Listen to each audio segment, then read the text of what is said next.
I'll tell you now that fighting games are one of the hardest genres to get into because you're expected to learn terminology, mechanics of the game, characters, playstyle, matchups, frame data, and now cameos, and the list goes on. And because of the overwhelming amount of learning we have to do, there's a lot of bad habit that goes on as we try to get better at the game. Don't worry, we'll talk about those mistakes and try to fix them. Welcome to my top 8 common mistakes made by beginners in Mortal Kombat 1. What is going on, guys? My name is Mad Dog Games, your fighting game sensei. Today we're going to talk about the most important mistakes that beginners make in Mortal Kombat 1. But before I do, there's some things that I have to mention first. If you're having trouble and need to figure out how to get started and overcome the common problems new players face, then you'll enjoy my beginner tips series. This is the second episode of the series. But I also have another playlist on the channel if you're interested. All of that will be found in the description down below. And be sure to stick around until the end of this video because I'll be announcing the next video for the series. If you guys end up enjoying this video and found it helpful, be sure to give this video a thumbs up to help support the channel. With that being said, let us get started. The first mistake is a common one that even I am guilty of, and that is button mashing. As a beginner, button mashing is something that we can't avoid when learning a brand new game. The reason why we do it is because it's better than standing there and taking all the hits. It is equivalent to first-person shooters where you start spamming as many bullets first before even learning how to aim. But you shouldn't keep on doing it if you want to improve in the long run, because if you don't do it now, then button mashing will create many bad habits. For example, this means you will have trouble properly timing your buttons. Get the habit of pressing clean inputs and only pushing the buttons you want. If you want a special move to come out or a basic attack string, make sure you press it once. Don't mash it. There's a lot of situations where you're going to need to visually confirm those combo strings to come out. It would be much easier if you're not in the bad habit that you will have to break as well. Another issue that comes from button mashing is that it limits your strategy and offense. No neutral or footsie game, which is important in a game like Mortal Kombat 1. Mashing randomly fails to consider which attack has good reach. For example, you might throw a short jab instead of using this attack that has a better footsie tool with more damage and range.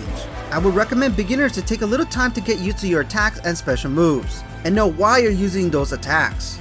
Learn the range, the recovery, and which attacks put you safe and unsafe. You know, the fundamentals. In fighting games, pressing any buttons carries risk. That is why it's best to develop those skills right away so you can quickly improve. The next mistake I see beginners rely on is jumping too much. Jumping is a really bad idea in Mortal Kombat because there's many ways for your opponent to punish it, such as using uppercuts and anti-airs to stop it. Most opponents know how to punish this because jumping is a predictable movement that locks you in a preset arc, limits your offensive options, and eliminates your defensive ones. But let's take a second and figure out why we feel like we need to jump. Jumping can be a good tool to use for avoiding projectiles, trying to mix your opponent up, or simply because it's the quickest way to get from point A to point B. But new players must understand that it's a high risk, high reward scenario. Doing it all the time makes them predictable for a punish. I can show you a clip of my opponent feeling they need to jump all the time to close the gap, and they keep doing it even though I kept punishing it. So with that being said, make sure you have a valid reason to jump and make sure you're safe while doing it. The next common mistake a beginner makes is not using your cameo to its full potential. And sometimes it's even forgetting that you even have a cameo equipped. As a beginner, it's totally understandable why we sometimes forget we have a cameo assist. There's a lot of things you must learn before you start playing the game. Those being the game's basics, offense, defense, frame data, combos, pressure options, positioning, and now adding a cameo to the mix. It can all be overwhelming at first. I was in the same boat.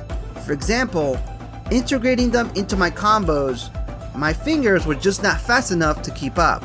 But after taking a little time to get to know your favorite cameo, they do a lot to change your tide to your favor. They are there to help you. There is a major strategy for using cameos, and that is to either cover your main character's weakness or amplify their strengths. For example, I have 3 cameos that I like using right now, and it's all depending on the matchup. In general, Sector is my go-to character because he has major tools that are great for dealing with the opponent.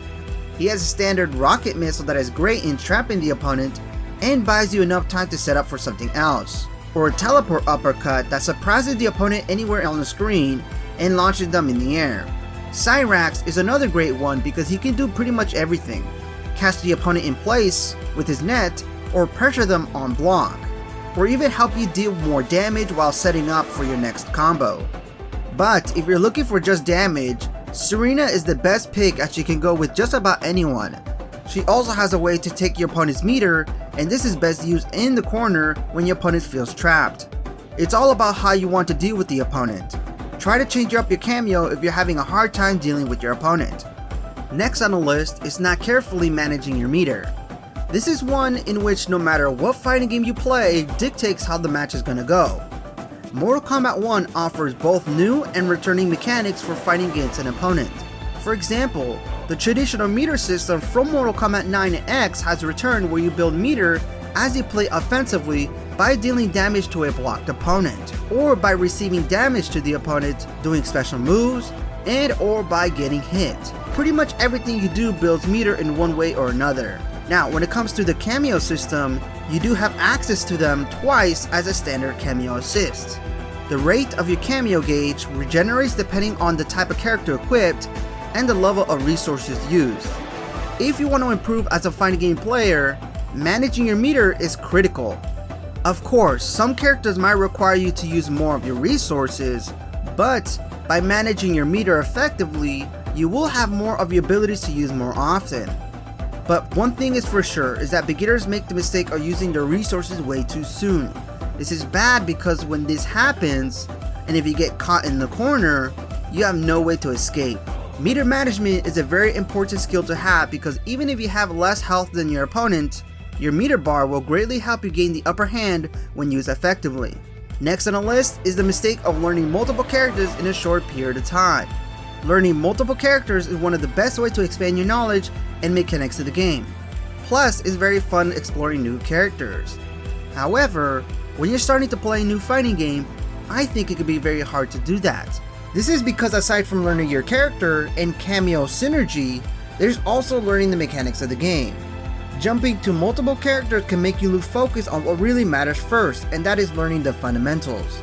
As you're learning Mortal Kombat 1, I recommend learning 1 or 2 characters at the start of the first couple of weeks, so you can learn the ins and outs of the game first, and then you can begin learning that other character.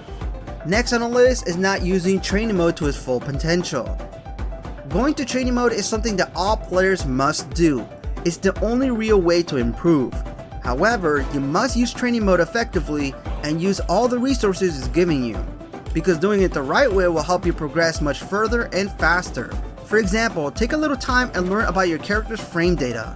Learn which attacks put you safe and unsafe, which attack is best used to punish with, and which attacks are the best footsie tool, pressure options against a blocked opponent, and now cameo options. If you're having trouble learning frame data, I would try out frame data tutorial to give you an idea on how it works, then apply it in training mode. The gist about frame data is that any attack that is closer to 1 frame is mostly a good attack to use since it's faster to activate, which is what you'll need to punish your opponent with. But just know the faster the startup, the less damage it does, and the longer the startup, it will deal more damage. So it's important to find a good balance between both. When you pick a character, make sure you take a look at their startup frames, recovery, and block advantage. Now, learning a character frame data is not the only thing you must look into, but also learn about character matchups. Play against characters you struggle with, and find ways to counter them or tools that give you the advantage. By using all the resources practice mode is giving you, you'll notice how much more prepared you'll be at the end. The next mistake on the list is not grasping concept strategies early on. Look, there is a bunch of other stuff that is important aside from just combos and frame data. Yes, those are important technical skills that you'll need to master. But once you have, the next thing is psychological strategies that are just as important. For example, those strategies being reading, conditioning, and reacting. Let's take a second and go over these so you know what I mean. First things first, reading. This is where you take mental notes on how the opponent reacts to certain types of situations. For example, there are key moments in a fight where the opponent has no choice but to make a decision. Like when they get knocked down. Do they just get up and block? If so, do they stand block or they low block? Do they get up and press a button? Do they wake up? Etc. This is the perfect time to take mental notes during the match, and once you get the next opportunity, you punish them for the habit they made. The next concept strategy is conditioning. Conditioning is an action of repetitive movement or behavior so that you become predictable. For example, let's say I decide to use this attack, which is a great pressure and mix-up tool. It's safe on block, so I'm not at risk. But if they know if it's coming, then it won't do anything to the opponent. So then I use this attack that is practically the same but ends as an overhead. This will open the opponent up. However, you do have to mix it up and condition him 2 or 3 times before you do the overhead version. This is why conditioning him right away is crucial. The last one is reacting. This goes hand on hand with reading. When you read an opponent and know what is coming, the next thing is to react, which means trying your best to punish your opponent according to their unsafe attack. However, sometimes the opponent will throw safe attack options, so not everything is punishable. So you will have to take note on everything he does that is risky. I would say that muscle memory plays a big role in being able to react and punish to the opponent, because we are humans and we can't react to everything that is coming. Muscle memory helps you with your fingers knowing what to do without having to think about it.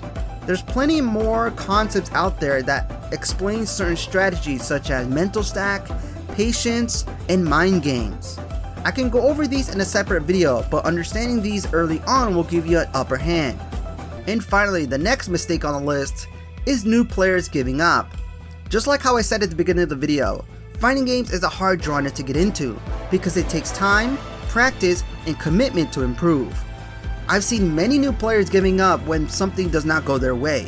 For example, not being able to execute a combo properly, can't deal with a specific matchup, can't deal with zoning, or land any combos online.